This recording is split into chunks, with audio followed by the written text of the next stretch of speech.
반갑습니다, 여러분. 코로나 전에 뵌 것 같은데 코로나 끝나고 또 뵙게 됐습니다.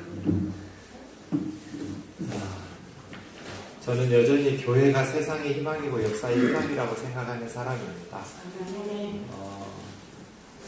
왜냐하면 역사의 주인은 하나님이시고 하나님은 교회를 통해서 일하시기 때문입니다. 그래서 하나님의 사람들이 모인 교회가 건강하면 그 사회는 희망이 있고, 교회가 하나님의 뜻을 바르게 헤아리지 못하고 교회가 건강하게 세워지지 못하면 이 땅은 소망을 잃게 될 것입니다. 그래서 이번 우리 사경의 주제를 교회 세상의 소망 이렇게 생각해 보았습니다. 기도하고 시작하겠습니다. 살아계신 하나님 아버지, 이곳에 주님의 몸된 오산교회를 세워주시고 또 마음으로 준비하면서 신령 부흥회를 맞이하게 하시니 감사합니다. 이 시간 성령님께서 미련한 종을 통해서 친히 주의 자녀들에게 주님의 몸된 교회 위에 하나님의 진리의 말씀을 선포하여 주옵소서. 예수님의 이름으로 기도하옵나이다. 교회가 무엇이기에 교회가 세상의 희망일까?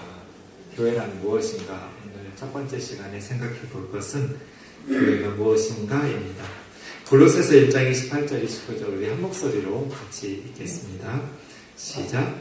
우리가 그를 전파하여 각 사람을 권하고 모든 지혜로 각 사람을 가르침을 각 사람을 그리스도 안에서 완전한 자로 세우려 함이니 이를 위하여 나도 내 속에서 능력으로 역사하시는 이의 역사를 따라 힘을 다하여 수고하노라. 아멘. 우리가 그를 전파하여, 그분이 누굴까요? 사도 바울이 골로새 교회에 쓰는 편지인데 바울의 선교팀이 누구를 전파하고 누구를 사람들에게 권하고 누구를 가르쳤을까요? 예수 그리스도시죠.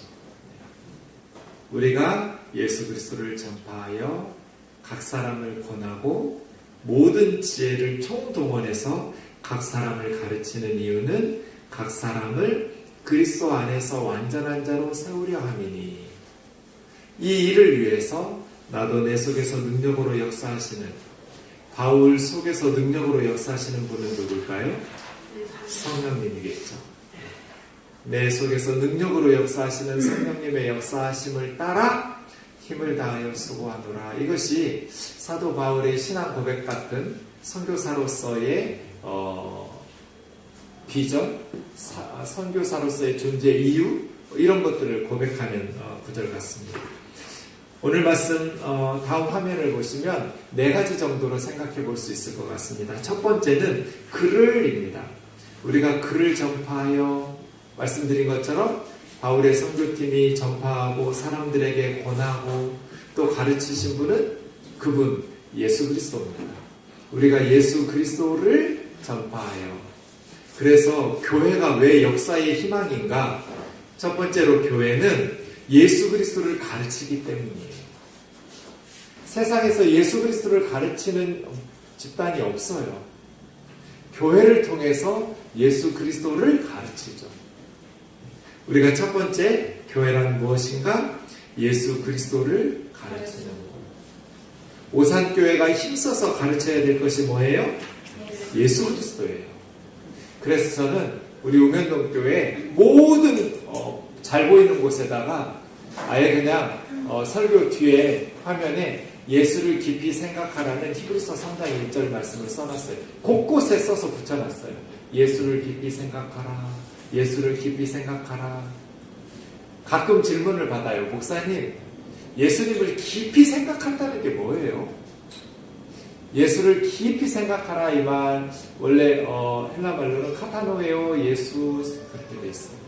카타노에오라는 말은, 노에오라는 말이 생각한다는 말인데 앞에 카타가 붙으면 생각하는 걸 강조한 거거든요. 그래서 우리 한글 성경으로는 예수를 깊이 생각하라 이렇게 번역한 것 같아요.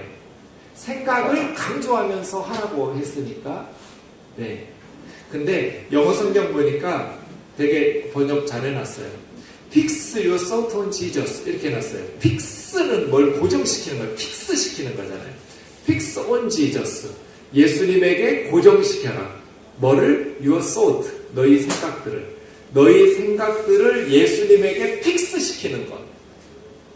그래서 목사님 교회 곳곳에 예배당 곳곳에 예수를 깊이 생각하라 예수를 깊이 생각하라 이렇게 써놓으셨는데 예수를 깊이 생각하라는 게 무슨 뜻이에요? 라고 물으면 저는 우리 모든 생각을 예수님에게 고정시키는 거라고.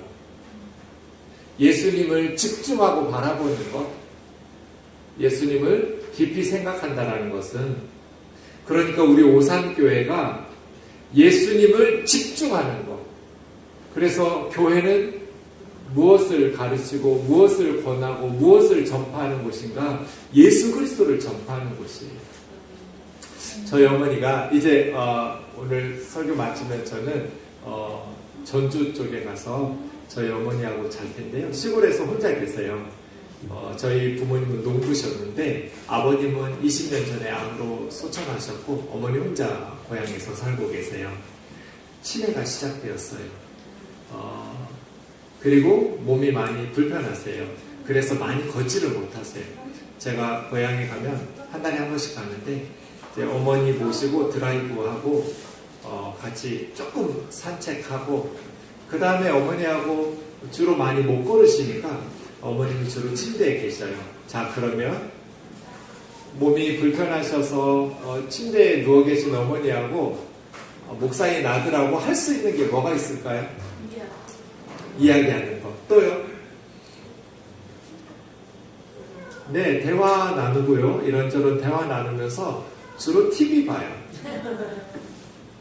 할 수 있는 게 별로 꽤 없어요. 어머니 못 움직이시니까. 그러면 권사인 어머니하고 목사인 아들하고 무슨 TV를 볼까요? 네, CBS나 CTS를 봐요. 그럼 주로 설교가 많이 나와요. 목사님들의 설교를. 저는 평소에는 다른 목사님들의 설교를 거의 안 듣는데 시간도 없고요. 근데 어머님 집에 가면 뭐 하루 저녁 자면서 시간이 기니까 어머니랑 이런저런 대화도 나누고 드라이브도 하고 하지만 주로 많은 시간은 설교를 같이 들어요. 그러면서 제가 와, 목사님들이 예수님 얘기를 진짜 별로 안 하시네, 이런 걸 깨달았어요. 설교 시간에 너무나 많은 예화나 다른 세상 얘기는 많은데 예수님에게 픽스온 지저스, 예수님에게 고정시키지를 않아요. 제가 느낄 때. 물론 저는 뭐 많이 보진 않았지만 어머님 집에 갈 때마다 좀 더 많은 예수님 이야기를 해주면 좋겠다, 이런 아쉬움을 늘 느껴요. 교회는 예수 그리스도를 가르치기 때문에 세상의 희망이거든요. 교회보다 돈 잘 벌고 병 잘 고치는 사람들 세상에 더 많잖아요. 저희 예배당 바로 옆에 삼성 R&D 센터라는 게 있어요. 바로 그 옆에는 KT 연구소가 있고요. 그 맞은편에는 LG 연구소가 있어요. 저희 동네에 삼성, KT, LG 연구 개발하는 젊은, 세계에서 가장 우수한 아이들이 대기업들이니까 세계적인 인재들을 수천 명을 모아놓고 미래를 위해서 전 세계적으로 경쟁을 하잖아요, 기업들이. R&D 센터라고 해서 연구 개발하는 사람들이 바로 옆에 있어요. 엄청나게 큰 건물에 엄청나게 좋은 시설에 저희 바로 예배당 옆에 삼성 연구소가 있어요. 세상이 교회보다 훨씬 똑똑한 사람들, 세상적으로 훨씬 똑똑한 사람들 많이 있고요. 훨씬 공부 잘하고 훨씬 돈도 많고요. 건물도 웅장하고요.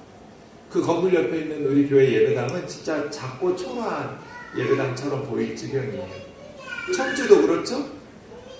교회들보다 정말 세상의 기업들이나 훨씬 더.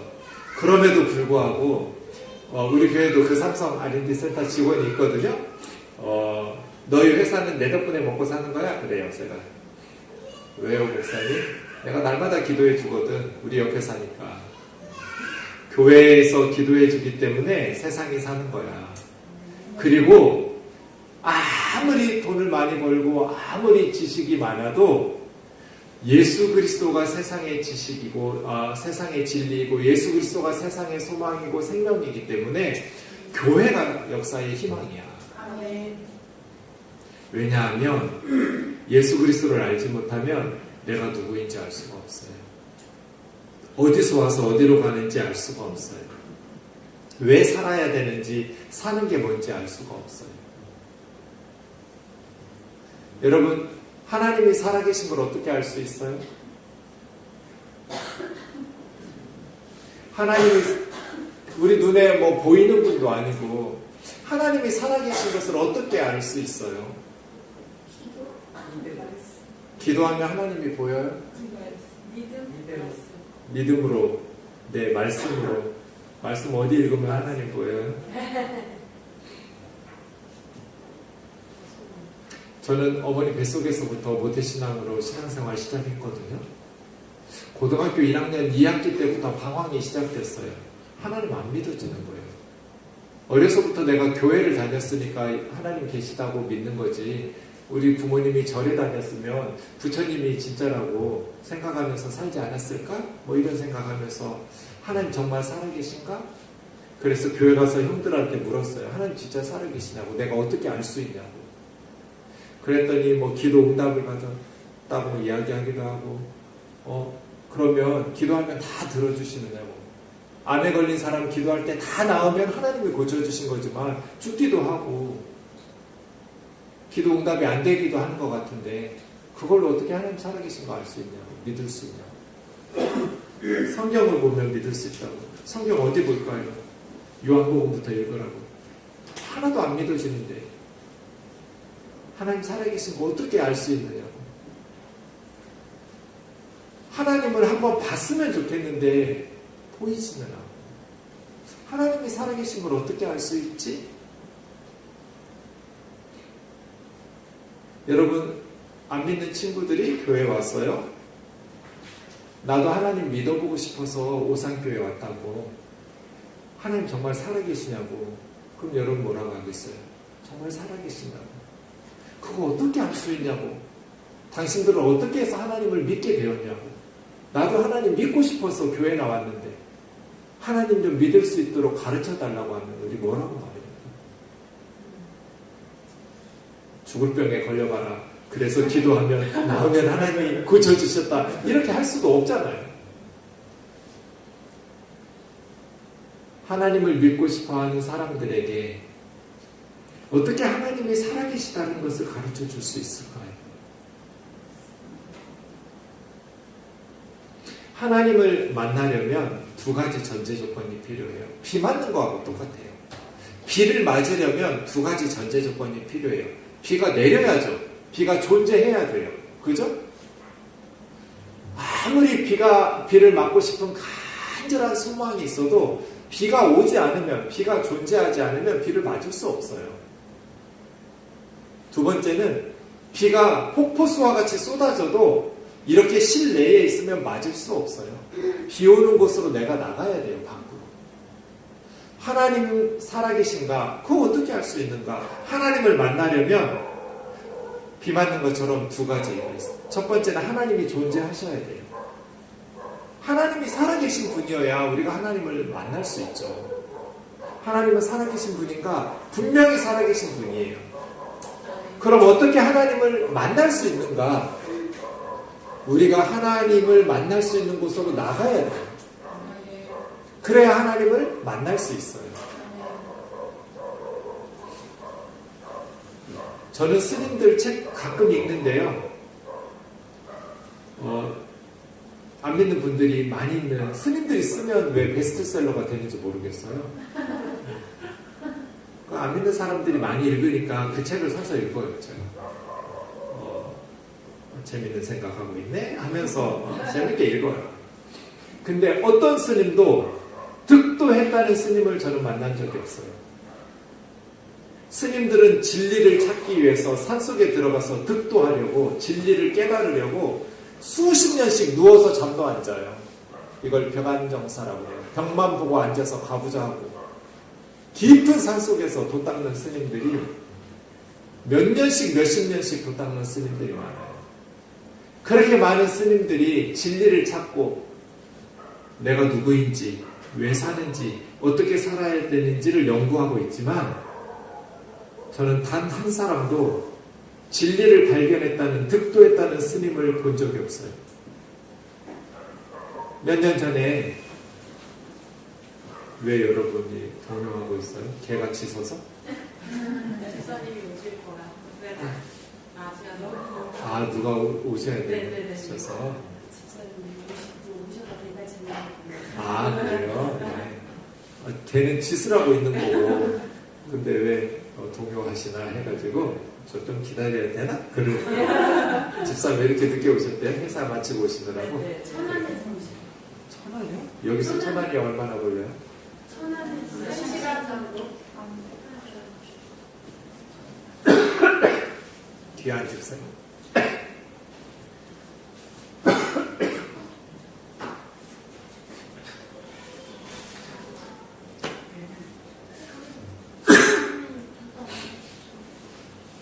전 세계에 법정 스님이 책을 쓰면 수십 개 나라에서 번역을 해가지고요.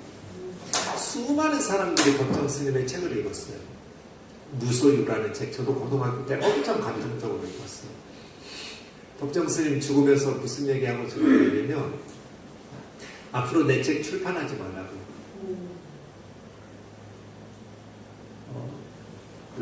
왜 그런 말을 했을까요? 스님이 평생 득도하려고 진리를 발견하려고 깨달으려고 돈 닦았어요. 그리고 수많은 사람들에게 부처님의 교훈을 가르쳤어요. 스님이 진리를 깨닫고 득도했다면 내가 이런 과정을 통해서 이러이러한 진리를 발견했는데 여러분 참고해 보라고. 많은 사람들이 이걸 통해서 부처님의 진리를 좀 알았으면 좋겠다. 이렇게 말해야 정상 아니에요? 내 책 앞으로 출판하지 말라고. 그래서 지금 출판이 안 돼요. 법정 스님의 책들이. 진리를 깨닫지 못했기 때문에. 제가 철학과를 가고 싶었는데 저희 집에서 못 가게 해가지고요. 그때 그럼 영문학과를 갈까 동문학과를 갈까 고민하다가 베를린 장벽이 무너지던 해여서 동문학과를 갔어요. 고민하다가. 그래서 동문학과를 가서 철학과 수업을 정말 많이 들었어요. 그래서 제가 철학과 학생인 줄 착각할 정도로 저는 철학 개론 수업을 4년 동안 한 학기만 들으면 되는 학생이에요. 동문과 학생이니까. 그런데 매 학기마다 철학과 수업을 여러 개씩 들었기 때문에 제가 철학과 전공생인 줄 아는 분들도 있었어요. 근데 어느 날 이제 서양 철학자들의 강의들을 쭉 마치고 그 학기 수업이 끝났어요. 집사님 어서 오세요. 웰컴이에요. 천천히 오세요. 천천히. 맨 앞자리예요? 네. 항상 말씀을 집중. 맨 앞으로 오세요. 네. 너무 감동적이에요. 말씀을 집중해서. 그러니까요. 얼마나 감사해요. 천천히. 예. 제가 여러분 찬양하는 모습 보면서 와, 내가 이렇게 복된 자리에 있다니 너무 감동적이었어요. 진짜로 하나님께 감사드리겠어요. 물도 갖다 드리시고. 네. 저녁은 드셨대요? 떡도 있는데. 네, 감사합니다. 어서 오세요.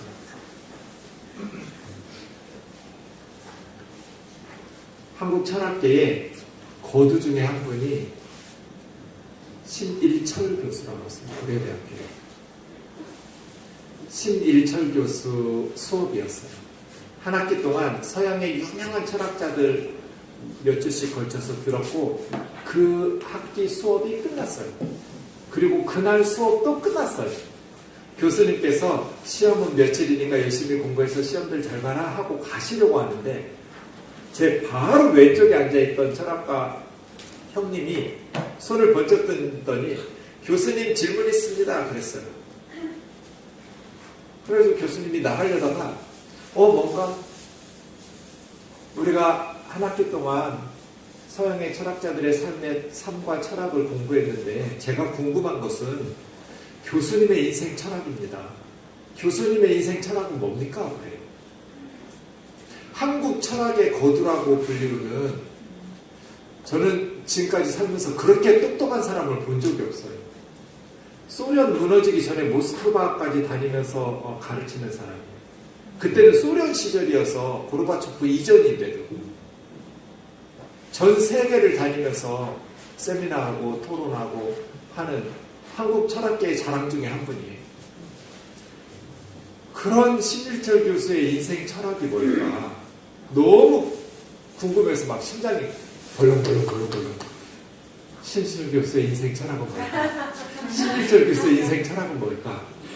근데 교수님 대답을 안 하시는 거예요. 그리고 갑자기 교단에서 내려와가지고 그 창가를 보더니 학생들 뒤에 다 앉아서 기다리고 있는데 아주머니에서 담배 한 가 꺼내가지고 담배를 한 대 피우는 거예요. 담배 한 대를 다 피우고 담배를 끄고 그때는 백목으로 칠판 필서를 해가지고요. 손에 묻은 백목을 탁탁탁탁 풀면서 교탁에 있는 노트들 두세 권 이렇게 적어가지고 검정 가죽 가방에 딱 집어넣고 왼손에 들고 나가면서 10글자로 대답했어요. 한국 철학계의 거두 중에 한 분이었던 신일철 교수의 인생 철학이 10글자예요. 뭐였을까요? 그냥 열심히 사는 거지 뭐.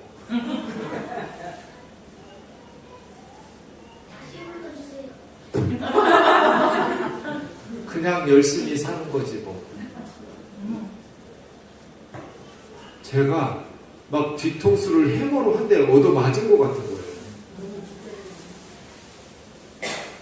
무슨 돈 버는 경제나 경영학과 아니잖아요.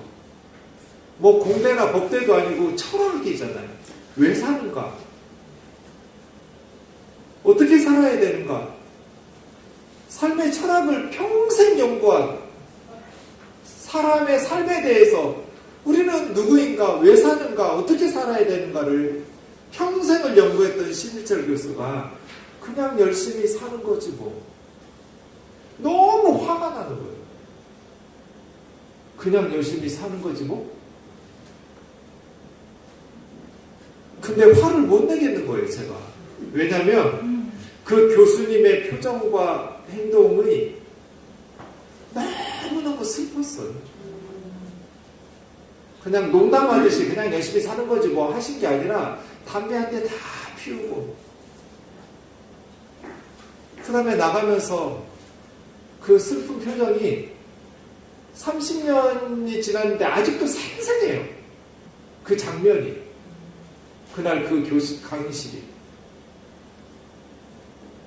그러면서 제가 철학 공부를 접었어요. 신일철 교수가 저런 사람이 철학을 공부해도 왜 학생들이 수업 들어보면 알잖아요. 이 사람이 어떤 사람인지, 알고 가르치는지, 자기도 모르고 가르치시는지. 신일철 교수의 강의는요, 버릴 게 하나도 없어요. 정말 석학이에요. 그런데 내가 아무리 열심히 공부한들 저 신일철 교수보다 철학을 더 잘 공부할 수 있겠어요? 그런데 내가 공부한들 내가 왜 사는지, 어떻게 사는지 알 수 있을까요? 왜 그럴까요? 뭐가 문제였을까요? 그것이 인간의 한계예요. 우리를 지으신 하나님을 알아야, 자, 이 물컵들이 모여가지고 자기들끼리 모여서 우리가 누구냐, 어디서 와서 어디로 가냐, 왜 사냐, 답이 나와요, 안 나와요? 물병들이 모여가지고 토론하고 세미나하고 학회하고 연구하고, 아니면 물병들이 산속에 들어가지고 수십 년씩 누워서 잠도 안 자고 앉아가지고 돈 닦으면서 내가 어디서 왔냐, 왜 사냐, 어떻게 살아야 되냐, 답 나와요, 안 나와요? 왜 안 나와요? 그럼 얘들이 답 나오려면 어떻게 해야 돼요? 이 물병을 만든 사람의 이야기를 들어야죠. 너희 내가 만들었는데 플라스틱으로 뭐 재료로 갖다가 만들었어. 왜 사냐고? 여기다가 물이나 어떤 음료수를 담기 위해서 만들었지? 어떻게 살아야 되냐고? 구멍 나서 살면 안 되고 더럽게 오염되면 안 되겠지? 깨끗해야겠지? 내가 누구인지, 어디서 와서 어디로 가는지, 어떻게 살아야 되는지, 왜 사는지. 철학의 주제는 3가지거든요. 사람, 내가 누구인가, 산다는 건 무엇인가, 어떻게 살아야 되는가. 이 3가지 질문이 수천 년간 철학자들의 질문이에요. 인간은 누군가, 왜 사는가, 어떻게 살아야 되는가. 철학의 모든 주제는 3가지 질문 중에 하나예요. 그런데 이 3가지 질문이 답이 없어요. 그래서 아이들에게 열심히 공부하라고 그래요. 엄마 왜 공부해야 돼? 그래야 좋은 대학 가지. 왜 좋은 대학 가야 돼? 그래야 좋은 직장을 얻지. 왜 좋은 직장 가야 돼? 그래야 돈을 많이 벌지. 왜 돈 많이 벌어야 돼? 싫으면 말을 새끼야 하면. 왜 그래요? 자기도 모르니까. 왜 사는지, 어떻게 살아야 되는지를 모르니까. 우리는 어른들은 다 알잖아요. 명문대학 나와봐야 별거 없다는 거. 돈 많이 벌어야 별거 아니라는 거. 사는데 돈은 꼭 필요하죠. 없으면 굶어 죽어야 되니까. 그런데 행복하게 사는데 그렇게 많은 돈이 필요한 건 아니에요. 근데 왜 사람들이 명문대학이나 돈이나 명예나 이런 거에 목숨을 걸어요? 그거밖에 할 게 없어요. 자기들도 알아요. 우리 모두 다 알아요. 돈이 인생의 전부가 아니라는 거. 안 믿는 세상 사람들도 다 인정해요. 돈이 인생의 전부가 아니라는 거. 명문대학이 인생의 전부가 아니라는 거. 세상의 성공이 인생의 전부가 아니라는 거. 예전에 이원희 선수라고 있었어요. 유도 올림픽 금메달 선수. 한판승에 올림픽에 나가가지고 모든 경기를 다 한판승으로 금메달 따버렸어요. 근데 4년 뒤에는 한국의 선발전에서 져가지고 해설을 했어요. 베이징 올림픽 때는. 4년 전에 금메달 땄는데. 그래가지고 우리 선수가 금메달을 땄다니까 생중계 중이에요. 생방송으로 유도 경기 중이었는데 아나운서가 물었어요. 금메달입니다. 금메달. 다 그랬는데 4년 전에 이 옆에 있는 해설자는 땄으니까 금메달을. 이원희 선수 저렇게 올림픽 금메달 따면 기분이 어떠냐고. 그냥 즉흥적으로 물은 거예요. 아나운서가. 뭐라고 대답했는지 아세요? 유도 선수들은 유도뿐 아니라 올림픽이나 월드컵의 금메달을 위해서 청소년기부터 어려서부터 엄청나게 그것만 바라보고 노력하면서 훈련하고 실력을 쌓아서 금메달 딴 거잖아요. 목표 달성했어요. 올림픽 금메달이에요. 그때 이원희 선수의 마음, 금메달 딱 그 순간 혐오했어요. 그렇게 대답했어요. 방송 사고예요. 지금 온 국민이 난리가 났는데 금메달 하면서 해설자가 허무했어요. 인간은 허무한 게 2가지가 있어요. 원하는 걸 얻지 못해서 허무하고요. 원하는 걸 얻고 난 후에 허무해요. 올림픽 금메달 땄어요. 그래서 왜요? 내가 누구인지 모르니까. 왜 사는지를 모르니까. 어떻게 살아야 되는지 모르니까. 그 스님들이 뭐가 게을러서요? 아니에요. 그럼 신일철 교수님이 지식이 부족하고 공부를 게을리 했나요? 아니요. 문제가 뭐였어요? 네, 비 오는 곳으로 가지를 않은 거예요. 엉뚱한 곳에 가가지고 비 맞으려고 기다린 거예요. 산속으로 들어가고 도서관으로 들어가고 인간들이 써놓은 책 그거 연구한다고 그래서 하나님을 만날 수 없어요. 내가 누구인지, 왜 사는지, 어떻게 살아야 하는지를 알려면 만든 분을 알아야 돼요. 그래서 파스칼이라는 사람이 이 사람 천재예요. 황세라는 책에서 한 말이 진리예요. 예수 그리스도를 알아야 된다. 그래야 우리를 지으신 하나님을 알 수 있고 우리를 만드신 하나님을 알아야 내가 누구인지 알 수 있다. 아멘. 왜 교회가 세상의 희망인가? 예수 그리스도를 가르치기 때문이에요. 아멘. 왜 예수 그리스도를 알아야 되는가? 예수님을 알아야 우리를 지으신 하나님을 알 수 있기 때문이에요. 아멘. 왜냐하면 하나님은 예수님을 통해서 우리에게 하나님을 가르쳐 주셨기 때문이에요. 아멘. 제가 우리 목사님한테 목사님 저 좀 도와주세요 하고 개가 됐어요. 암컷 개에 이 개들이 너무 사랑스러운데 개들이 너무나 불쌍하니까 개를 구원하러 내가 개가 되겠다고. 그래서 암컷 개의 엄마 몸속에 있다가 네 발 달리고 꼬리 달린 개로 태어났어요. 제가 개들한테 왈왈어로 뭐라고 말할까요? 저에 대해서 너희는 너희 엄마 뱃속에 있을 때부터 개로 시작돼서 개로 태어났지만 나는 사람으로 50년 이상 살다가 너희를 구원하러 온 개다. 이렇게 말하겠죠?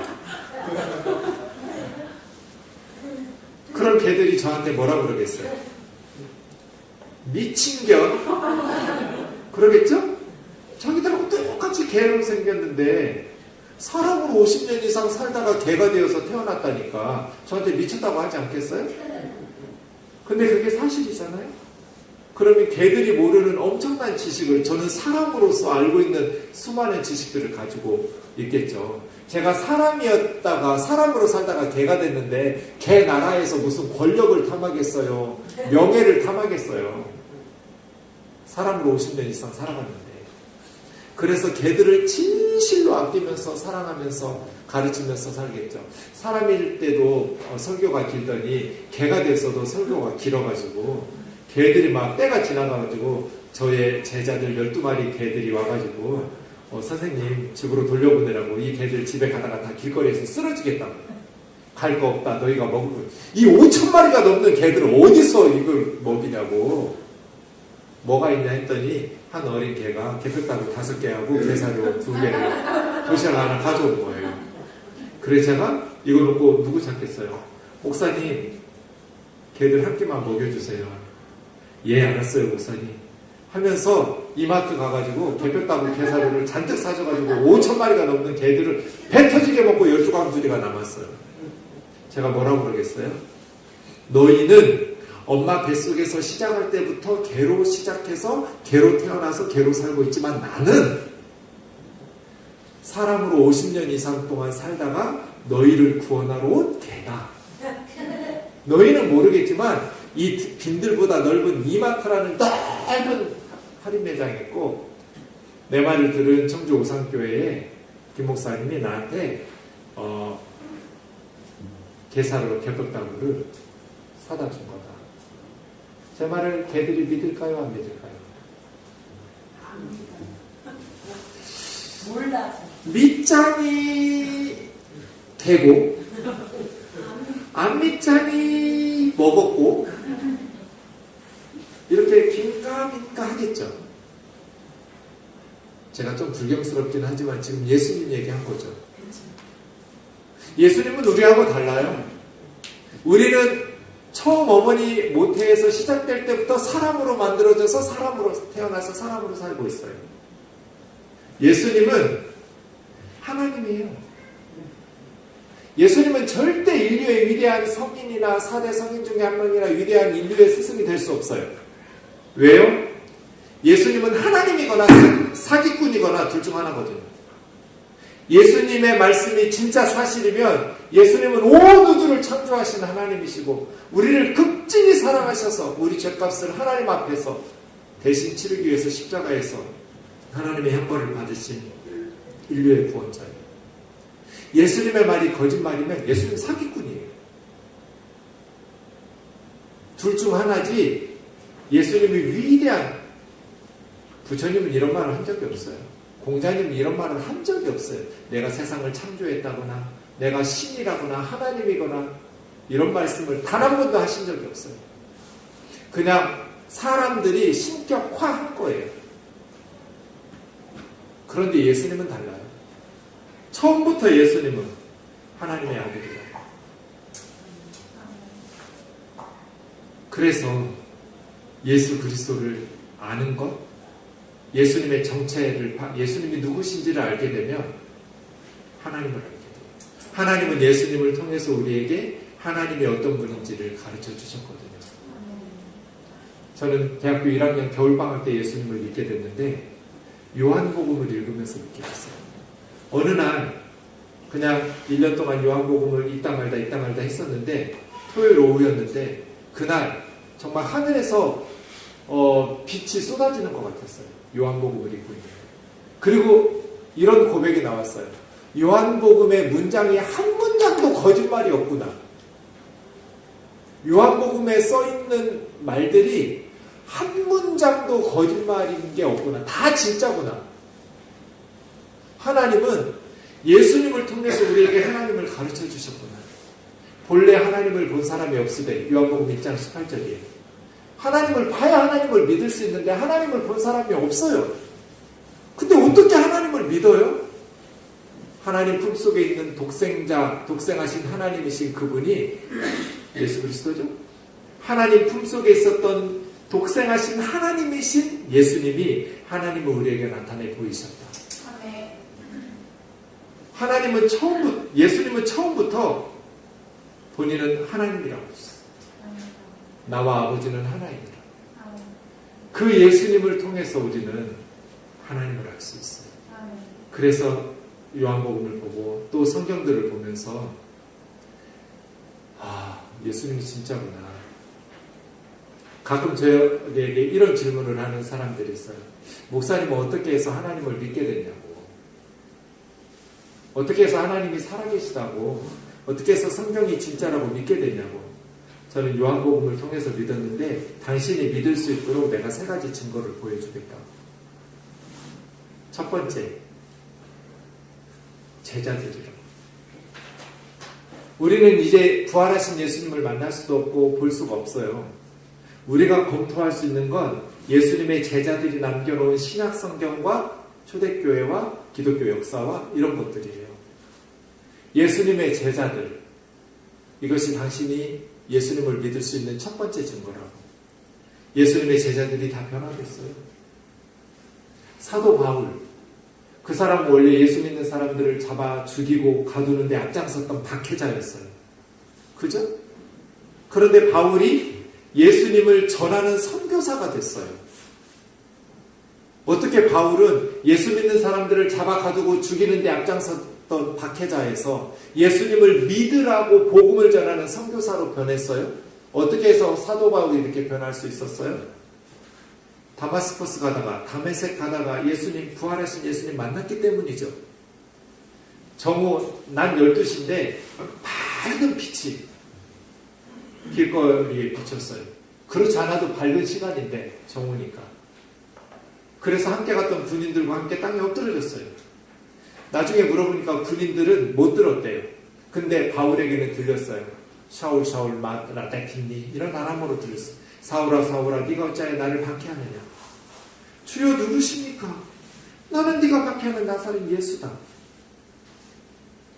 예수님은 이미 세상 떠난 지 오래됐어요. 근데 예수님 믿는 제자들이 예수님의 무덤에서 예수님의 시체를 훔쳐다 숨겨놓고 부활했다고 거짓말하는 줄 알았는데 부활하신 주님을 만난 거예요. 다메섹에 들어가서 아나니아라는 사람을 찾아. 그가 너에게 나에 대해서 가르치고 네가 할 일을 가르치거든. 눈이 어두워가지고 더듬더듬 찾아서 그렇게 예수님을 만나고 성경을 보면서요, 구약에서 메시아를 예언하신 분이 바로 예수 그리스도라는 걸 알고 바울은 예수님을 전하는 선교사가 되었죠. 로마에 가면 성 베드로 성당이 있어요. 성 베드로 성당 앞에 저는 안 가봤는데 책에서 봤어요. 12명의 사도들, 예수님의 제자들의 동상이 있어요. 그 동상에 바돌로메라는 동상은 한 손에 껍질을 들고 있고 한 손에 칼을 들고 있어요. 바돌로메는 산채로 껍질 벗겨서 순교당했어요. 여러분 가지고 있는 영어 사전 찾아보면 ST. 앤드루스 크로스 하면, 세인트 앤드루스 크로스 하면 X자 십자가를 말해요. 베드로의 형제 안드레이는 X자 십자가에서 처형당했기 때문이에요. 그래서 미국 사람들은 엑스스 크로스 이렇게 부르지 않고요, 세인트 앤드루스 크로스 이렇게 불러요. 베드로는 거꾸로 십자가에 못 박혀 순교당했어요. 예수님의 제자들이 다, 그런데 자기들만이 아니라 눈에 넣어도 아프지 않은 가족들, 자녀들, 교우들. 전 되게 부드러운 사람이에요. 되게 그냥 마음도 여리고 약한 사람이에요. 근데 제가 싸움닭이 될 때가 있어요. 날카롭게 막 팔 걷어붙이고 싸우려고 덤비는. 우리 교우들을 누가 괴롭힐 때, 우리 교우들을 억울하게 할 때 막 제가 굉장히 난폭해지는. 왜요? 목사들은 교우들을 사랑하니까. 근데 사도들이 그렇게 사랑하는 교우들이 처형당하고 순교당하는데 자기들이 예수님의 무덤에서 예수님의 시체를 훔쳐가지고 숨겨놓고 거짓말로 예수님 부활했다고 그렇게 다 같이 가족과 함께 죽을 이유가 있어요? 그럴 가능성이 있어요? 없어요. 그래야 될 이유가 하나도 없어요. 사도 바울이 거짓말해가면서 그렇게, 사도 바울도 순교당했거든요. 네로 황제 때. 바울은 정말 잘 나가는 사람이었어요. 우리가 알듯이 바울은 로마 시민권자예요. 태어나면서부터 로마 시민권자였어요. 그리고 당시에 가장 탁월한 랍비인 가말리엘이라는 사람의 제자였어요. 바리새파 출신이었어요. 바리새인 아무나 못해요. 지금으로 하면 서울 법대의 최고의 스승 밑에서 배운 사람이에요. 로마 시민권자요. 바울의 앞길은 그냥 탄탄대로예요. 이 젊은이 앞길은. 그런데 바울이 예수님을 전하는 순간 매국노가 되었어요. 40에 하나 가만매를 5번 맞았다고 그랬어요. 모세 율법에 의하면 사람들이 재판해가지고 죄를 지었을 때 율법을 범하면 40대까지만 때리게 돼 있어요. 근데 때리다가 숫자를 잘못 세가지고 40대 넘어가면 율법을 위반하기 때문에 유대인들은 39대까지만 때려요. 그래서 40에서 하나 가만매, 하나 뺐매, 이런 거예요. 바울이 그거 5번 맞았다고 그랬어요. 이 말은 바울은 5번 재판을 받아가지고 5번 유죄 판결을 받았고 5번 40에 하나 가만매를. 여러분, 바울을 죽이고 싶은 사람들이 39대를 때리는데 살살 때리겠어요? 39대? 바울은 한 번 맞을 때마다 허벅지와 엉덩이가 새카맣게 피멍이 들었을걸요? 너덜너덜해졌을 거예요. 가는 곳마다 바울을 죽이겠다고. 왜요? 바울이라는 놈이 오기 전에는 회당에서 몇십 년 동안 몇백 년 동안 같이 예배 드리고 있었는데, 바울이 우리 회당에 와서 설교하더니 2패로 딱 갈라져가지고 쏙 빼가지고 교회 만들고 회당에 남아있는 사람들, 유대인들의 입장에서 볼 때 바울을 죽이고 싶지 않겠어요? 그러니까 바울은 가는 곳마다 예수님의 복음을 전하면서 바울을 죽이려고 하는 사람들의 미움과 증오를 받았어요. 예수님을 믿는 순간 바울은 가시밭길을 걸어가는 거예요.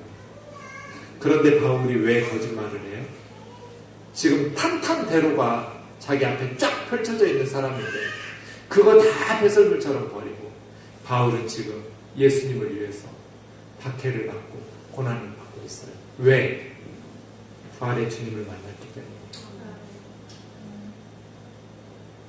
우리가 예수님을 믿을 수 있는, 누군가가 오산교에 와서 나도 하나님 믿고 싶다고, 하나님 살아계신 거 어떻게 알 수 있냐고, 예수님을 가르쳐야 돼요. 아멘. 하나님은 예수님을 통해서 하나님을 가르쳐 주셨기 때문이에요. 아멘. 무슨 심리적인 기도 응답이나 체험 없어도 믿을 수 있어요. 그냥 상식만 가지고 있으면 다 하나님 믿을 수 있어요.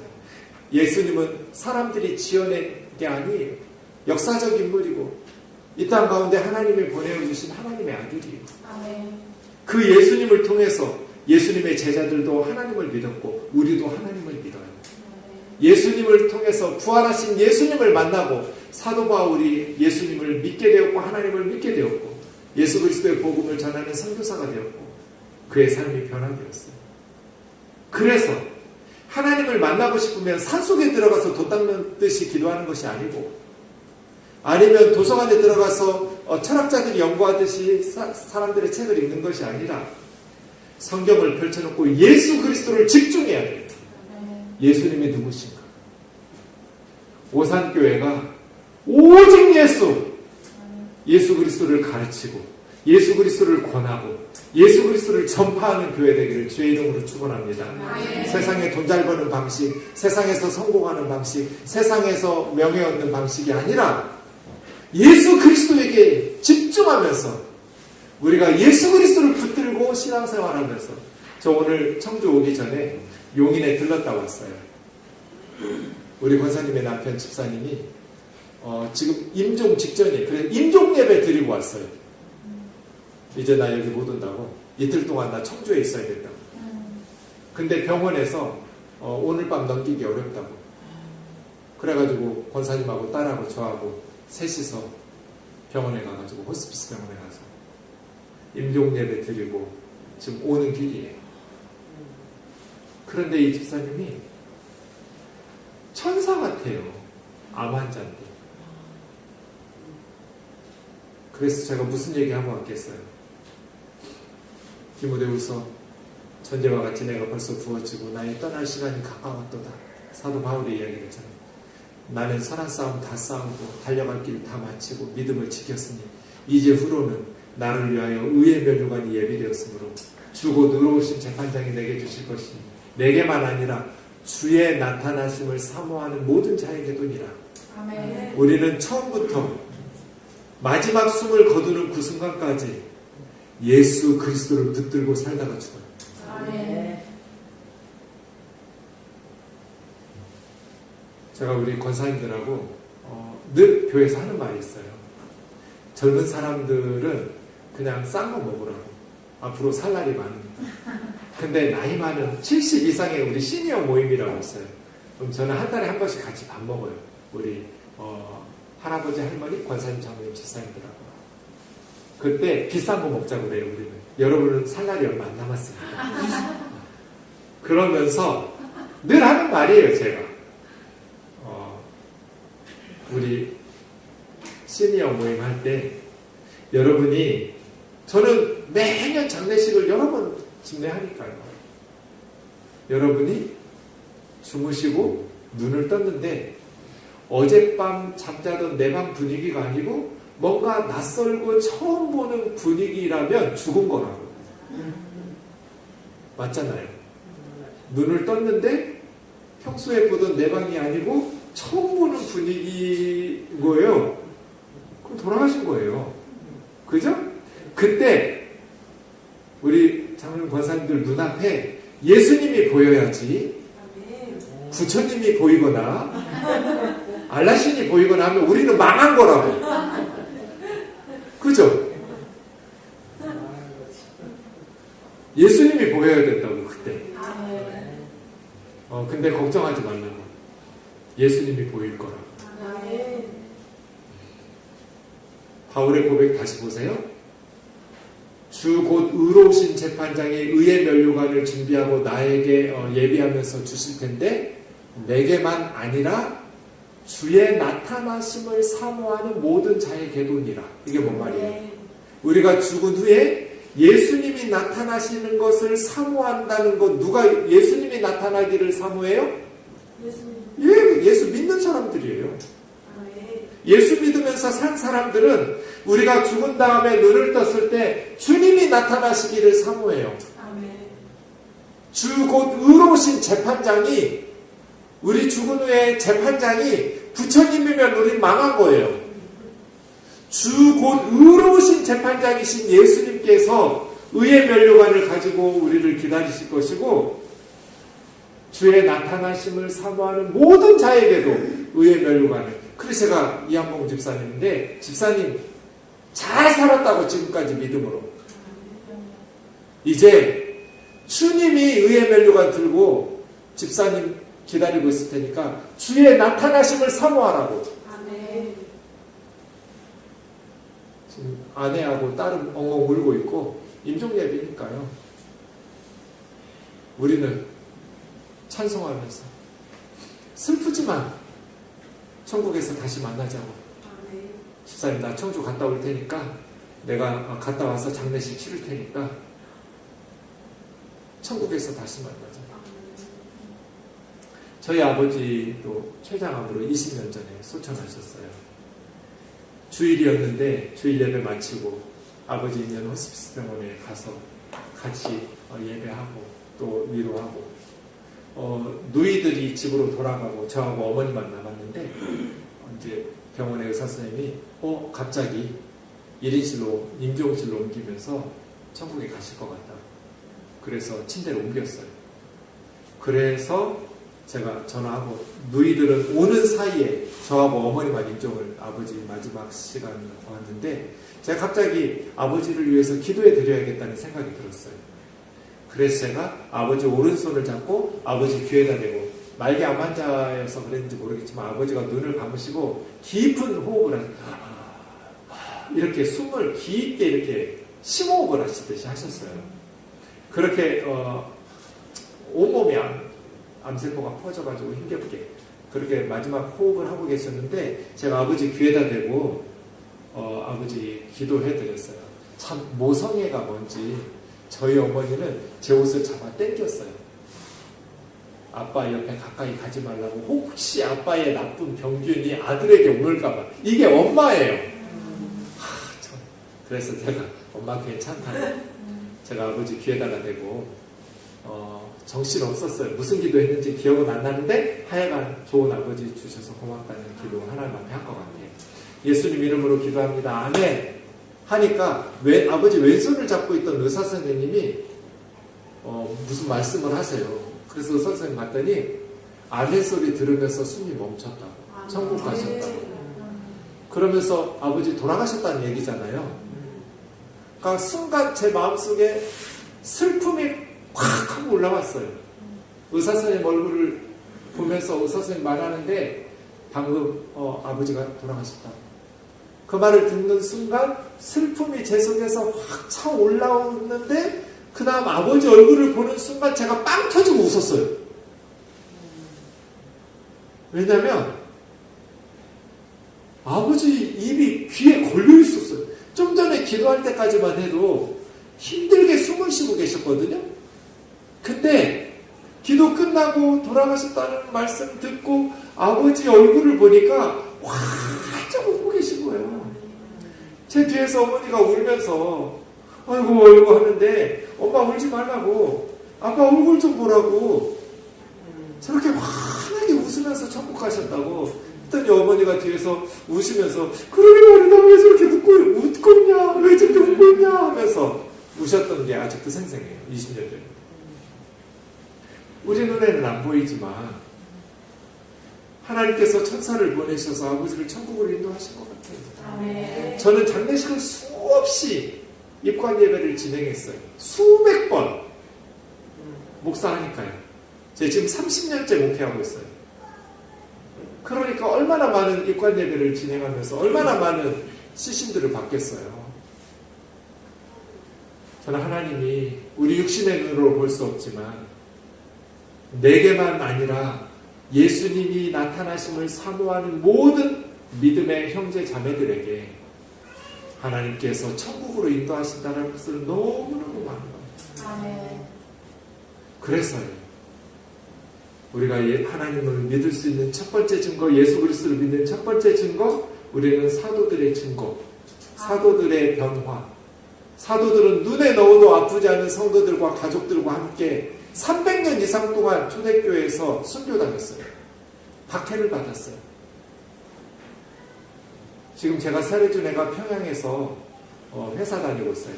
아버지 따라서 외교관으로 중국에 나왔는데 남동생은 평양에서 볼모를 잡고 있었고요. 엄마, 아빠, 딸 이 세 사람만 중국으로 북한 외교관으로 왔어요. 그래서 중국에 있는 대학 다니는데 우리 선교사님이 그 대학 교수였어요. 그래서 이 북한에서 나온 자매를 전도했어요. 그래서 예수님을 믿게 됐어요. 그래서 제가 중국으로 날아가서 호텔방에서 우리 셋이 선교사님하고 저하고 그 평양 자매하고 세례를 주고 아버지가 이제 평양으로 들어가서 같이 지금 평양에 들어가서 살고 있어요. 근데 아직도 가끔 꿈을 꿔요. 그 아이가 크리스찬이라는 게 발각돼가지고 처형당하는 꿈을 제가 꿔요. 북한에서 예수 믿는 것이 발각되는 순간 처형을 당하거나 1급 정치범 교도소에 갇혀서 평생 죽을 때까지 못 나와요. 북한에서 예수님을 믿는다는 것은 김일성 우상화를, 김일성 신격화, 백두혈통의 거짓을 믿지 않는다는 뜻이에요. 로마 제국에서 예수님을 믿는다는 것은 로마 황제를 신으로 섬길 수 없다는 뜻이에요. 죽어요. 박해를 받을 수밖에 없어요. 그런데 예수님을 믿는 제자들이 300년 이상 동안 그렇게 박해를 당하고 순교를 당하면서 왜 예수를 믿었을까요? 부활하신 주님을 만났기 때문입니다. 예수 그리스도를 그들이 깨닫고 예수 그리스도가 어떤 분인 줄을 알게 되었기 때문입니다. 그래서요. 빌립보서 1장 21절 우리 좀 같이 읽어볼게요. 빌립보서 1장 21절 화면 있죠? 시작. 이는 내게 사는 것이 그리스도니 죽는 것도 유익하니라. 바울은 삶과 죽음을 한 단어씩으로 요약했어요. 산다는 것은 여러분 삶을 한 단어로 표현해 보라고, 죽음을 한 단어로 표현해 보라고 하면 이거 참 어려운 숙제인데요. 삶을 한 단어로 표현해 보면 바울은 그리스도, 죽음을 한 단어로 표현했을 때 유익함. 삶이란 to live is Christ, 죽음이란 to die is gain. 얻는 것. 우리는 죽는 것을 망하는 것, 사망, 잃어버리고 멸하는 것, 사멸, 이런 식으로 말하는데 성경은 죽음은 얻는 것, 유익한 것, 잃어버리고 망하는 것이 아니라 가장 좋은 천국을 선물로 받는 것, 테로도스라고 해요. 얻는 것. To live is Christ. 산다는 건 예수 그리스도고 죽는다는 건 얻는 거다. 죽음의 문을 열고 우리는 가장 좋은 천국이라는 선물을 얻어요. 왜요? 예수님을 믿기 때문이죠. 아멘. 우리 오산교회가 예수로 충만한 교회 되기를 원합니다. 아멘. 예수님을 찬양하고 예수님을 높이고 예수님을 자랑하고 예수님을 기뻐하고 예수 그리스도의 진리로 사람들을 믿음의 길로 인도하고 예수 그리스도 안에서 사나 죽으나 우리 교회는 힘써서 예수님을 자랑하고 예수님을 존귀하게 하는 교회가 되기를 원합니다. 아멘. 예수 안에 희망이 있고 예수님 안에 생명이 있기 때문입니다. 예수님을 믿을 수 있는 두 번째 증거는 구약성경, 신약성경, 성경입니다. 저는 30년째 신대원에 입학해서 성경을 연구하는데 지금까지 단 한 문장도 성경에서 틀린 문장을 본 적이 없어요. 둘 중 하나예요. 성경이 진짜거나 진짜 하나님 말씀이거나 아니면 제가 바보거나. 어디를 봐서 제가 바보처럼 보이세요? 저에게 성경 배웠던 자매님이 예멘이라는 나라 선교사로 가서 간호사였는데 어느 날 갑자기 우리나라에 보도 안 됐어요. 김선일 씨 사건 이후에, 아프간 사건 이후에 몇 년 후에 일어난 사건이에요. 제가 WEC, 외기라는 선교회의 이사예요. 우리나라에서 해외에 가장 많은 선교사를 파송한 선교단체가 외기예요. 외기라는 선교단체예요. 그 웹 선교사였어요. 근데 어머니는 돌아가셨고 아버지는 알코올 중독이고 여동생 하나 있었는데 여동생은 정신이 좀 안 좋았어요. 그러니까 네 식구 중에 엄마는 먼저 세상을 떠났고 아버지는 알코올 중독에 여동생은 정신 치료가 필요한 그러한 환자니까 자기밖에 없어요. 집에서 제대로 돌볼 사람은. 근데 이 자매가 너무 복음을 전해야 된다는 이 선교의 열망이 컸어요. 그래서 무슬림 국가인 사우디아라비아 끝에 예멘하고 오만이라는 나라가 붙어 있어요. 예멘이라는 나라에 선교사로 갔어요. 무슬림들 전도해야 된다고. 근데 갑자기 중무장한 무슬림들이 총을 들고 버스를 세웠어요. 그래서 버스에 탄 외국인들 7명을 잡아갔어요. 다 선교사였어요. 그리고 다 총으로 난사해서 죽였어요. 그 중에 제가 성경 가르쳤던 한 자매, 그 선교사도 있었어요. 기자들이 날마다 우리 한국본부에 와가지고 취재하러 왔는데 우리 나라에 문 닫고 일절 취재에 응하지 않아서 알려지지 않았을 뿐이에요. 그대로 우리나라 정부에서 예멘을 여행 금지국으로 선정해서 풀린 지 얼마 안 돼요. 지금도 선교사로는 예멘을 못 들어가요.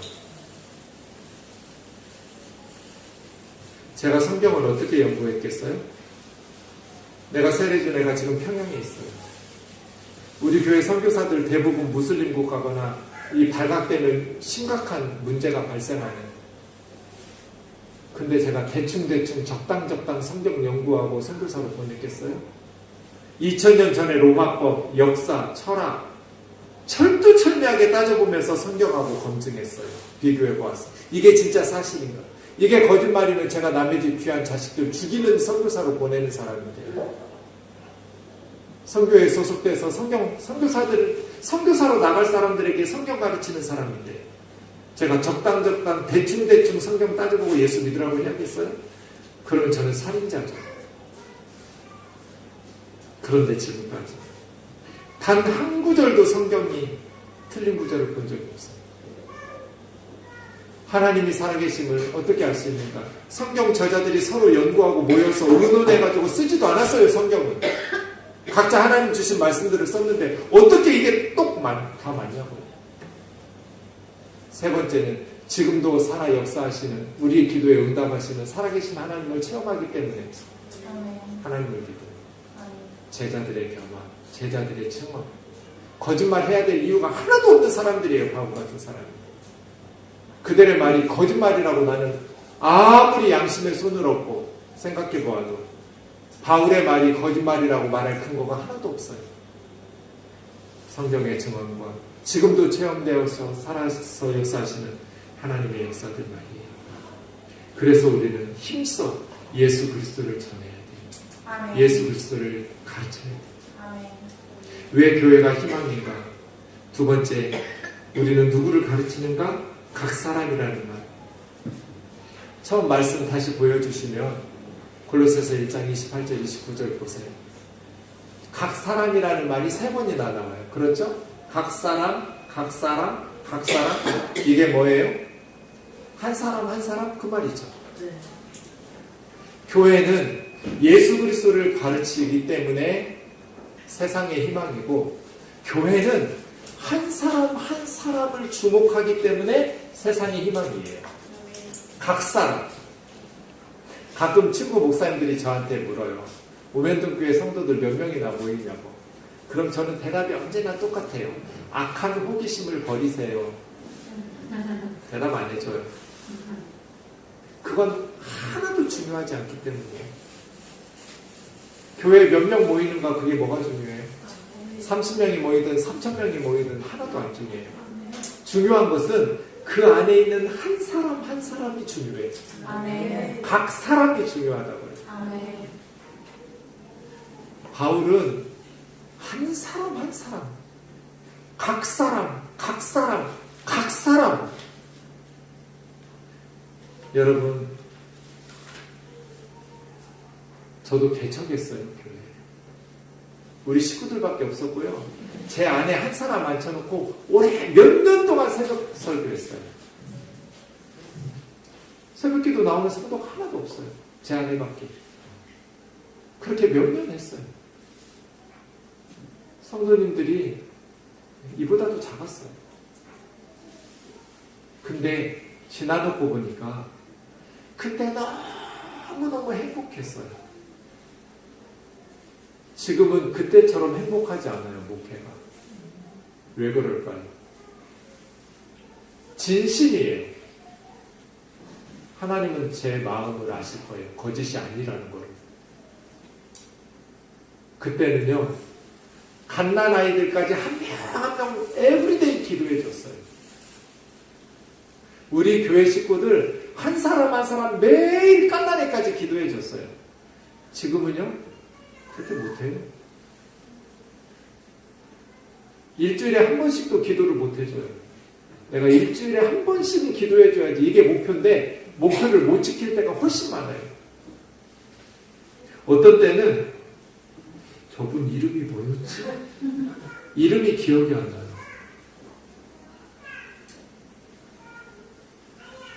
그게 얼마나 미안한 줄 아세요, 여러분? 성도 이름이 기억이 안 날 때. 그래서 미안해요. 교회는 한 사람 한 사람, 각 사람 중요해요. 여러분, 왜 한 영혼이 천하보다 귀할까요? 그 성경 구절을 제대로 알고 있는지 모르고 있는지를 파악해 보려면 유치원 아이들이나 초등학교 아이들에게 설명해 보라고 하면 알아볼 수 있어요. 유치원 아이나 초등학생들에게 설명해서 아이들이 이해할 수 있을 정도로 설명이 돼야 내가 그 구절을 알고 있는 거예요. 아이들에게 한 영혼이 천하보다 귀하다는 성경 말씀을 애들이 이해할 수 있게 설명해 보세요. 왜 한 사람이 천하보다 귀한지. 엄마, 한 영혼이 왜 천하보다 귀해? 왜 한 사람이 천하보다 더 귀해요? 라고 물으면 뭐라고 설명해 주시나요? 이 세상 모든 사람들이 만들어 놓은 건물이나 뭐 연구한 지식이나 발명한 기술 문명이나 그 모든 것은 언젠가 다 사라져요. 과학자들에 의하면 지금 태양 안에 있는 태양이 빛을 내고 열을 내는 것은 수소가 헬륨으로 변하면서 핵 융합 반응하면서 열을 내는 거거든요. 근데 지금 태양의 그 수소가 45억 년에서 50년이면 고갈돼요. 그러면 태양이 더 이상 열을 낼 수 없어요. 그러면 저 태양 정도 사이즈의 행성은 블랙홀이 될 거예요. 검은 전처럼 사라질 거라고요. 에너지는 가지고 있는데 형태는 쭈그러드는 블랙홀이 될 거거든요. 태양이 더 이상 열과 빛을 내지 않고 블랙홀이 되면 지구는 사라지겠죠. 지구에서 어떻게 생명체가 존재하겠어요?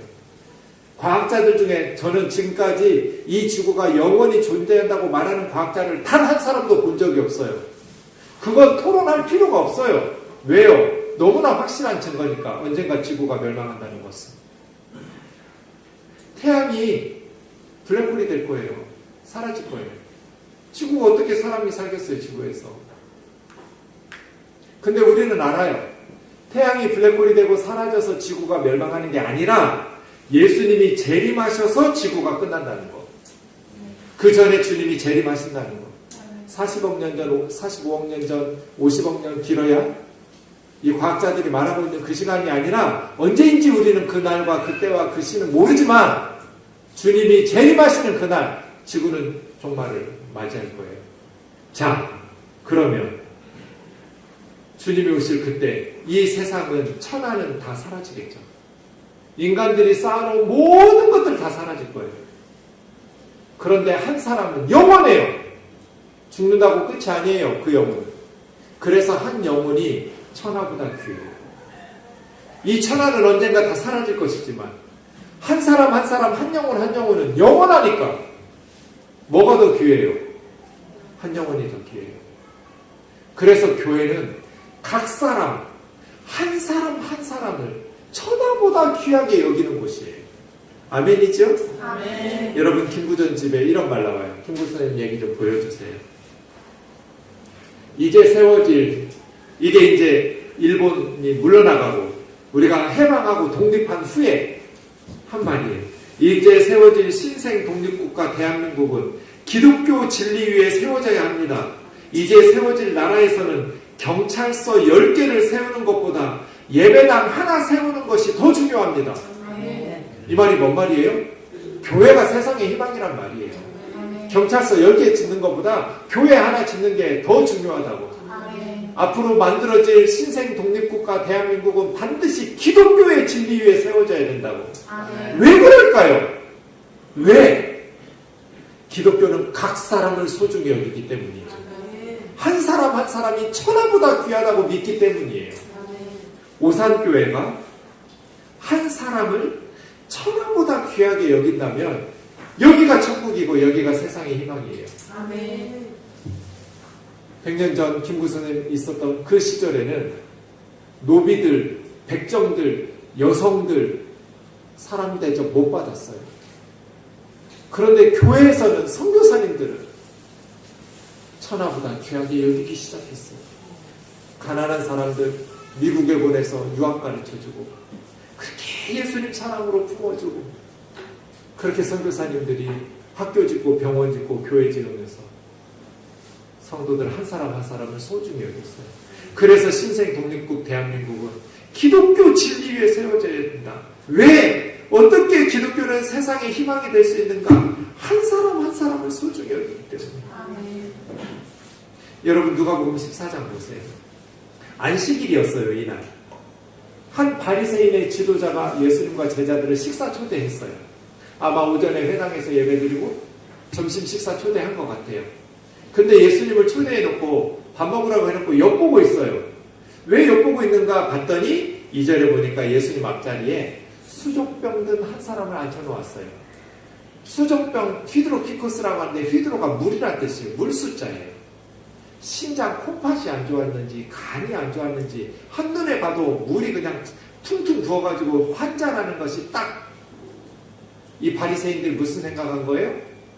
예수는 안식일에 일하지 말라는 십계명을 범하면서 이 병자를 고칠 거다.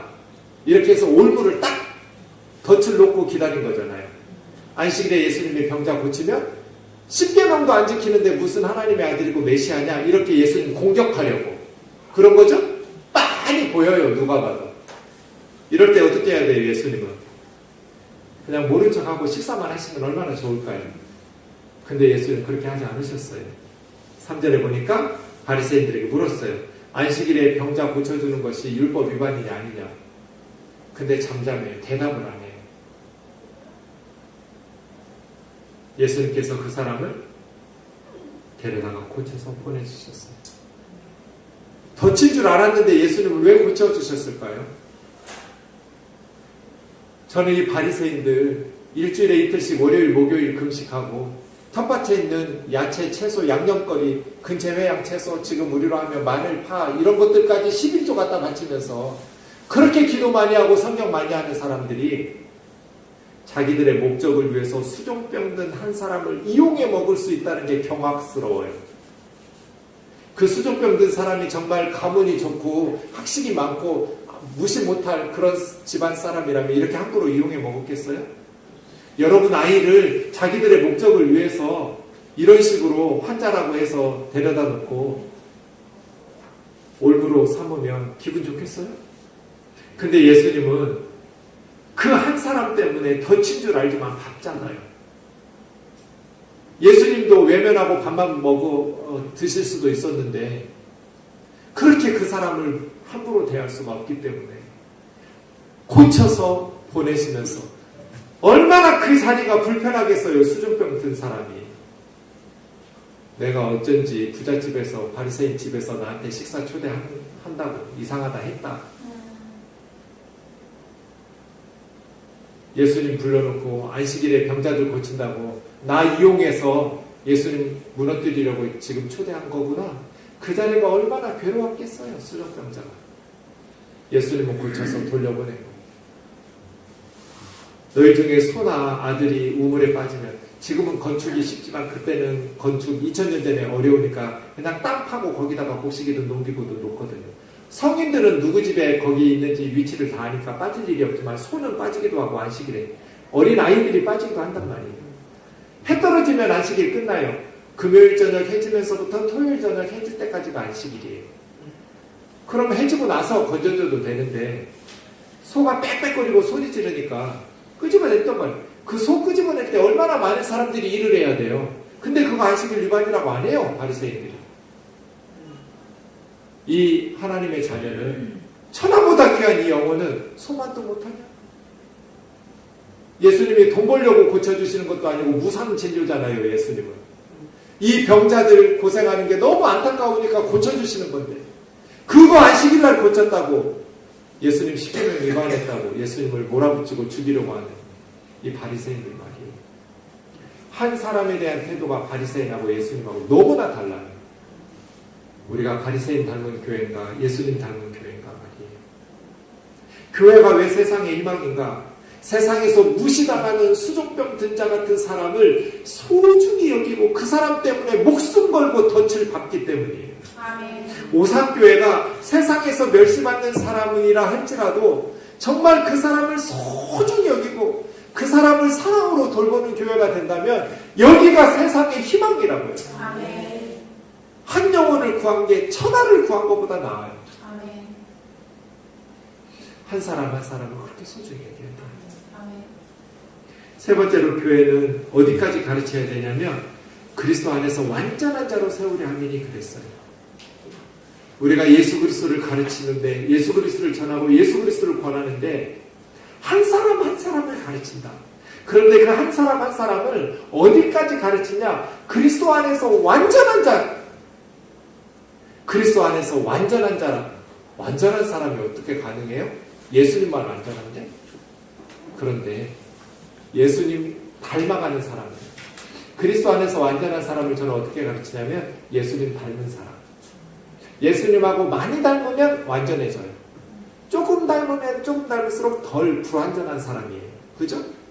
예수님을 많이 닮아가는 사람. 오산교회는 예수님 닮은 사람들로 성숙한 그리스도인들 되기를 주의 이름으로 축원합니다. 아멘. 예수님의 삶은 한마디로 십자가라고 말할 수 있죠? 십자가가 뭐예요? 남을 살리기 위해서 나를 죽이는 거죠. 남을 살리기 위해서 나를 희생하는 것. 이게 십자가의 정신이에요. 예수님을 닮은 사람은 다른 사람을 살리기 위해서 내가 희생하고 죽는 거예요. 내가 살기 위해서 상대방을 죽이는 게 아니고 남을 살리기 위해서 내가 죽는 거. 몇 년 전에 저희 교회에 조현병이라고 아세요, 여러분? 정신분열이라고 해요, 예전에. 조현병 환자이신 아주머니가 교회에 나오셨어요. 제가 앞에서 설교하면 뒤에서 아주머니가 큰 소리로 떠들어요. 옳은 소리야 이렇게 하기도 하고 그건 아니지 그 말 틀렸어. 제 설교에다가 문장 하나 끝나면 계속 큰 소리로 토를 달아요. 그래서 옆에서 예배를 드릴 수가 없어요. 설교를 들을 수가 없어요. 그래서 옆에서 제지했어요. 아주머니 조용히 하라고. 그러면 더 난동을 해요.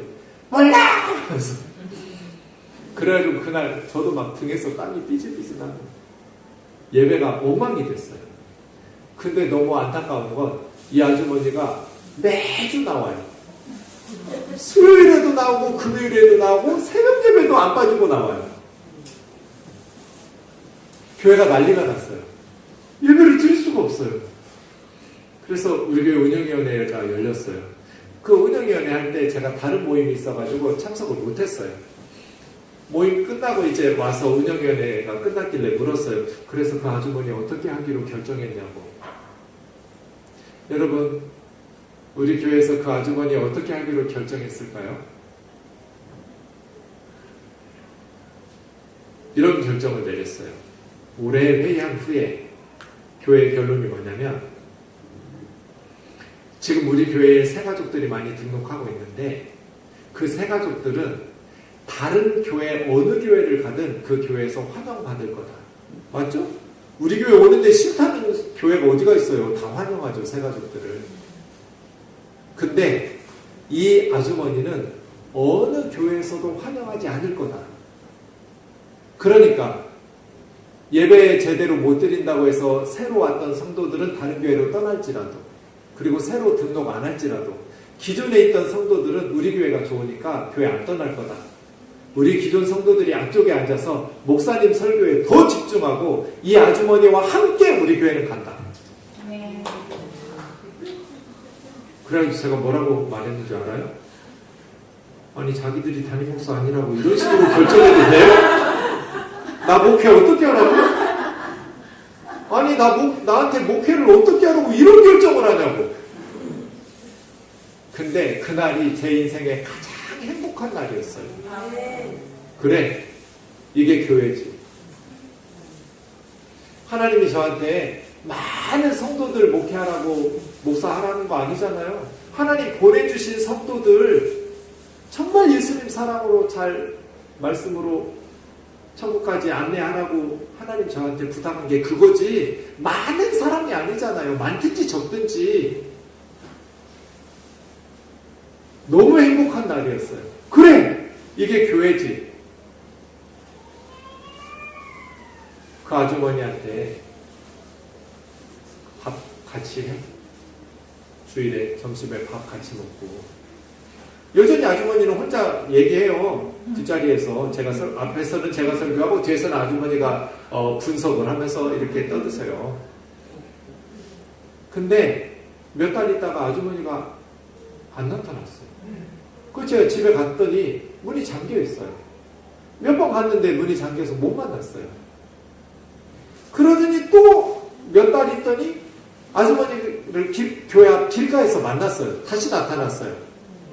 그동안 어디 갔었냐고. 내가 집사님 집에 여러 번 갔는데 갈 때마다 문이 잠겨가지고 못 봤었는데, 목사님, 이웃 주민이 신고해서 교회에서만 이상한 행동하지 않았을 거잖아요. 동네에서도. 그러니까 강제로 정신병원에 강제 입원되어 있었대요.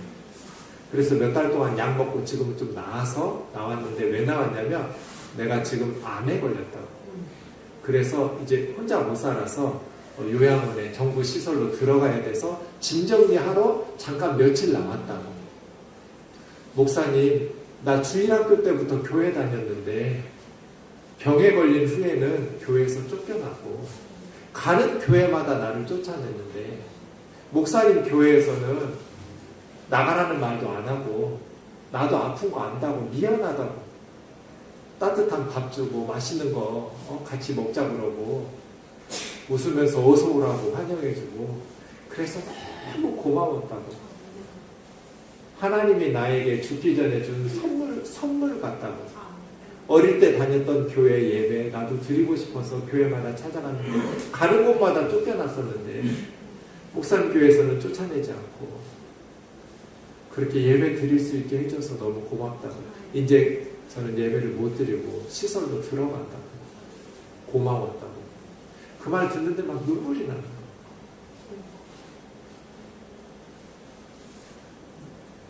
교회, 왜 세상의 희망인가? 잘나고 똑똑한 사람들이 모여서인가? 돈 많은 사람들이 모여서인가? 아니요. 그곳에 하나님의 사랑이 있고 예수님의 사랑이 있고, 각 사람, 한 사람 한 사람은 예수님처럼 우리가 예수님을 닮아서 살아가려고 노력하다 보면 한 사람 한 사람을 따뜻하게 품을 수 있는 교회 되지 않을까요? 아멘. 어느 날 신대원 전도사들이 목사님 목회 성공이 뭐냐고 4-5명이 찾아와서 물었어요.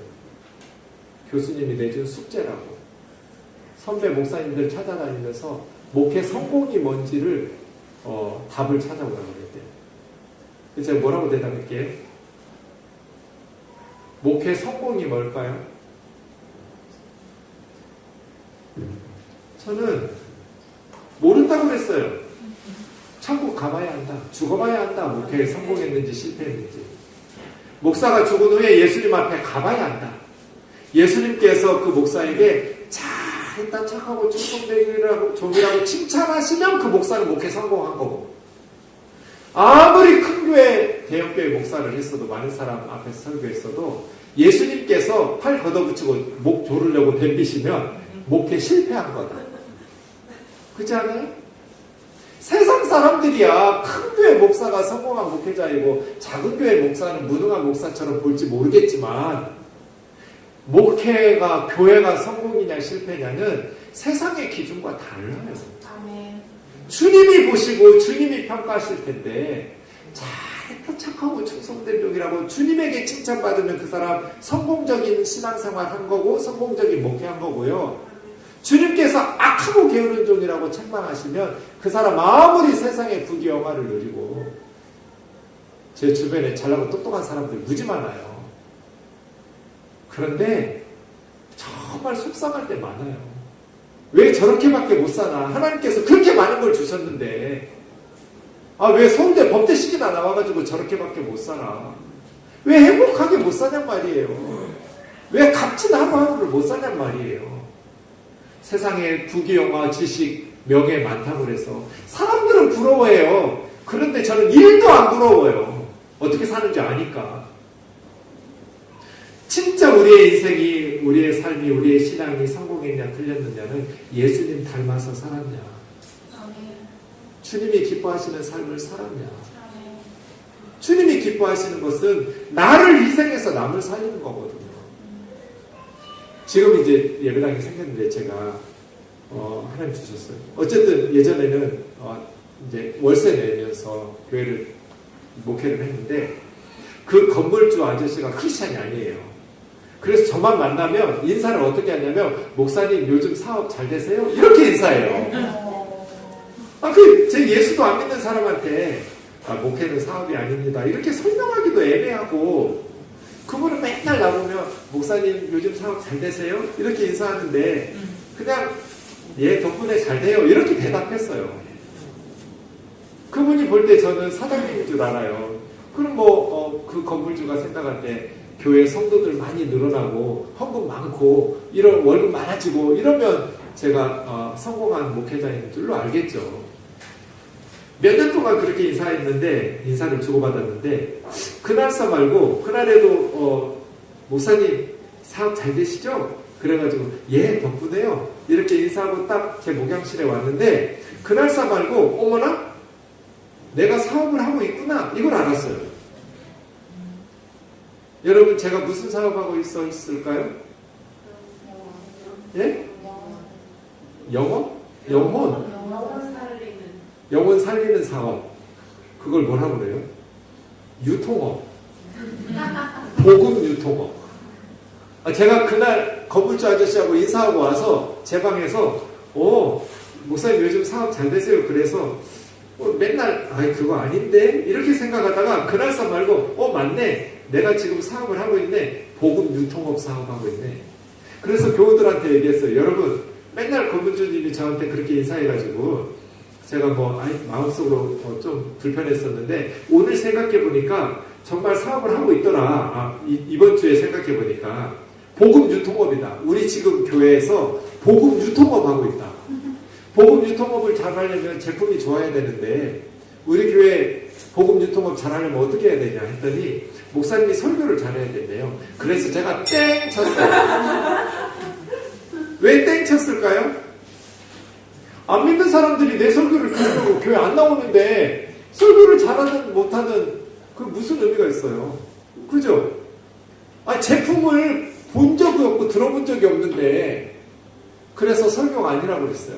그때 선생님들이 물어요. 그럼 뭘 잘해야 우리 교회 복음 유통업이 잘 될까요? 여러분이 제품이라고. 메이드 인 처치. 여러분이 우리 교회에서 만들어낸 상품이라고. 동네에서 잘 살아야 된다고. 착하게. 예수 믿는 사람들이 안 믿는 사람들이 볼 때 저 사람 참 착하게 잘 산다.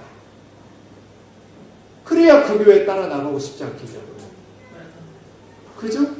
우리 교회 복음 유통업이 잘 되려면 동네 사람들한테 우리가 잘해야 된다. 착하게 예수님처럼 살려고 노력해야 된다. 명절이 되면 담임 목사한테 선물해가지고 복 받으려 하지 말고 목사한테 선물은 교회에서 할 테니까 여러분 아파트 경비 쓰는 아저씨들한테 우유 배달하는 학생들 계단 청소하는 아주머니들한테 양말 한 박스라도 과일 한 박스라도 주라고 그렇게 가르쳤어요. 그랬더니 성도들은 착하거든요. 열심히 명절 때 반드시 목사한테 선물한다 하고 옆에 어렵게 사는 할머니 고아 그런 저희 서초구에도 가난한 사람들 너무 많아요. 가난한 사람이 없는 동네가 어디 있어요? 부자들도 많지만 가난한 이웃들도 많거든요. 그래서 그분들한테 선물하라고. 시간이 지나니까 제가 새가족 공부를 지금까지 인도하는데 어떻게 해서 우리 교회를 알아서 이 지하까지 찾아왔냐고 지하 예배당까지 물어보면 50% 이상이 부동산 아저씨, 미용실 아줌마가 보내서 왔대요. 부동산 어느 미용실? 어느 부동산 어느 미용실? 놀라운 건요. 그 부동산 아저씨와 미용실 아줌마는 크리스찬이 아니에요. 교회를 안 다녀요. 우리 교회 한 번도 나온 적이 없어요. 근데 이사 온 사람들이 미용실 가거나 부동산에서 집 찾을 때 이 동네 좋은 교회 이렇게 물어보면 그 교회 가라고. 그래서 왔대요. 와봤더니 좋아가지고 등록해가지고. 이게 50% 이상이었어요. 그러면 복음 유통업을 누구 때문에 잘한 거예요? 우리 성도들 때문에. 우리 성도들이 동네에서 착하게 산 거예요. 불쌍한 사람 도와주려고 하고 말 한마디 다르고 예쁘게 착하게 힘내라고 격려하면서 따뜻하게 그렇게 살아가니까 성도들이 교회를 찾아온 거예요. 그리스도 안에서 완전한 자, 예수님 닮아가는 사람들. 고린도전서 11장 1절 읽어요. 시작. 내가 그리스도를 본받는 자가 된 것 같이 너희는 나를 본받는 자가 되라. 먼저 믿은 우리가 예수님을 본받아야 세상 사람들이 예수님을 본받는 자 되지 않을까요? 먼저 믿은 부모들이 예수님을 닮아가야 본받아야 우리 아이들이 예수님을 본받죠. 교회에서는 예수 믿는 사람처럼 하는데 집에서는 세상 사람하고 똑같이 산다면 어떻게 우리가 예수님을 본받는 자라고 말할 수 있어요? 저희 집사님 시어머님 얘기인데요.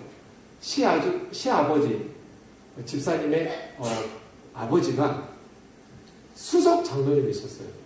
수석 장로님이 돌아가시고 장례식을 끝난 다음부터 시어머니가 교회를 안 나가요. 권사님 때. 남편이 죽은 다음부터 교회를 안 나가요. 그래서 장로님 부인이고 권사님인데 아니 왜 교회를 안 나오냐고 했더니 나는 그 인간이는 천국 가기 싫어서 예수 안 믿을 거라고. 내가 예수 믿으면 천국 가서 남편을 또 만나니까 난 그 인간 보기 싫어가지고 교회 안 다닐 거라고. 지금까지 교회를 안 다녀요. 우리 교회는 아닌데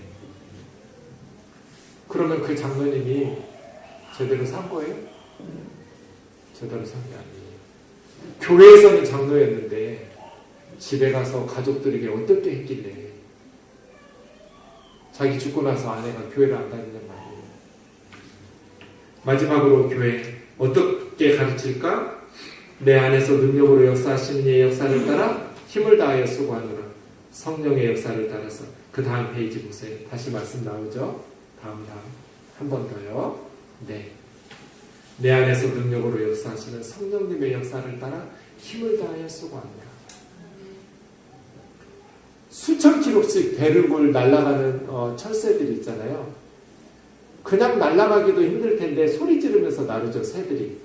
꺼이꺼이 소리 지르면서 수천 킬로를 날아가요. 왜 소리를 지를까요? 그냥 날아가기도 힘든데 왜 기운 빠지게? 앞에 있는 리더 응원하는 거래요. 옆에 있는 새들이 힘내라고. 지금 목사님이 앞에서 오산교회를 끌고 가잖아요. 여러분이 옆에 같이 하나님의 나라를 섬기면서 가잖아요. 힘을 다하여 수고합니다. 우리 안에서 능력으로 역사하시는 성령님의 역사를 따라서 힘을 다해서 수고하면서 오산교회 통해서 많은 영혼들이 구원받고 천하보다 귀한 영혼들이 예수님 안에서 생명을 얻고 가정들이 회복되고 주님의 은혜 안에서 복되게 살아가기를 주의 이름으로 축원합니다. 신경님이라는 유명한 시인이 있습니다. 시를 계속 쓰다가 10년 동안 절필했어요. 시를 하나도 안 내고 10년 만에 시를 낸 게 이 시예요. 가난한 사랑의 노래라고 이웃집 젊은이를 위해서 지은 88년도에 지은 올림픽 때 지은 시인데요. 가난하다고 해서 외로움을 모르겠는가? 너와 헤어져 돌아오는 눈 쌓인 골목길에 새파랗게 달빛이 쏟아지는데 가난하다고 해서 두려움이 없겠는가? 두점을 치는 소리, 옛날에 새벽에 점을 치면서 시간을 알렸잖아요. 새벽 2시란 뜻이에요. 방범대원의 호각 소리에 메밀묵 사려 소리에 눈을 뜨면 멀리서 육중하게 기계에 굴러가는 소리. 가난하다고 해서 그리움을 버렸겠는가? 어머님 보고 싶소 수없이 내어보지만 집 뒤 감나무에 까치박으로 하나 남았을 새빨간 감바람 소리도 그려보지만 가난하다고 해서 사랑을 모르겠는가? 내 볼에 와닿던 내 입술에 뜨거움, 사랑한다고 속삭이던 내 숨결, 돌아서는 내 등 뒤에서 터지던 내 울음. 가난하다고 해서 왜 모르겠는가? 가난하기 때문에 이 모든 것들을 버려야 한다는 것을. 외로움도, 두려움도, 그리움도, 사랑도 있지만 가난하니까 먹고 살아야 되니까 이런 것들을 포기하면서 살아가는 젊은이들이 있습니다. 우리 오산교회는 부유한 사람이든 가난한 사람이든 정말 소중히 여기면서 하나님께서 기뻐하시는 귀한 사명을 잘 감당하는, 그럴 때 이 오산교회가 역사의 희망이 되고 세상의 소망이 되는 교회가 될 줄로 믿습니다. 우리 찬양하고 기도합시다.